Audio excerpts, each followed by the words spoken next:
कश्मीर कांग्रेस के सदर वकार रसूलवानी ने गुलाम नबी आजाद के उस दावे पर शदीद रद्द-ए-अमल का इजहार किया है कि पार्टी ने उनकी मौसर मुहिम की वजह से कई इंतखाबात जीते हैं।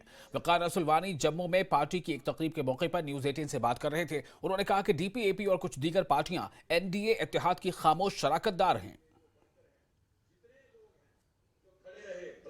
वकार साहब गुलाम नबी आज़ाद कांग्रेस के खिलाफ नहीं बोलते थे, लेकिन कल उन्होंने कांग्रेस के खिलाफ बोल दिया और ये कहा कि जब भी कोई इलेक्शन जीतती थी कांग्रेस तो वही जिताती।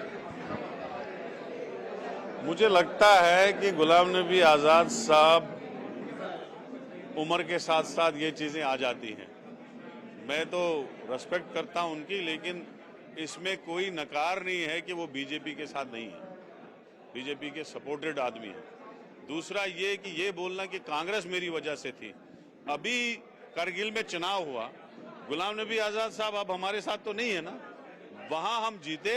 इस बात की अक्कासी करता है कि गुलाम नबी आज़ाद के बगैर भी कांग्रेस पार्टी जिंदा है और जीत सकती है।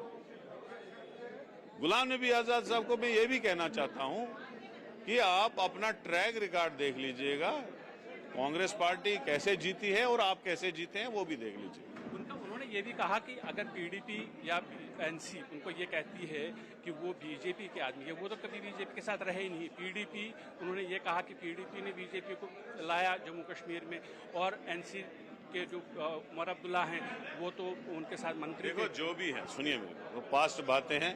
जिस वक्त इंडिया अलायंस है, इंडिया अलायंस में कांग्रेस भी है, एनसी भी है, पीडीपी है, और जो एनडीए का अलायंस है, एनडीए अलायंस में जितनी पार्टियां हैं, जम्मू कश्मीर में कुछ पार्टियां हैं जो छुपी हुई एनडीए के साथ, जिसमें गुलाम नबी आजाद की डीपीएपी, बुखारी साहब की और लोन साहब की पार्टियां हैं, और ये तीनों 100% बीजेपी के साथ है। इसमें कोई शक नहीं। आप बच्चे से पूछो, पूरे हिंदुस्तान को पता चल चुका है।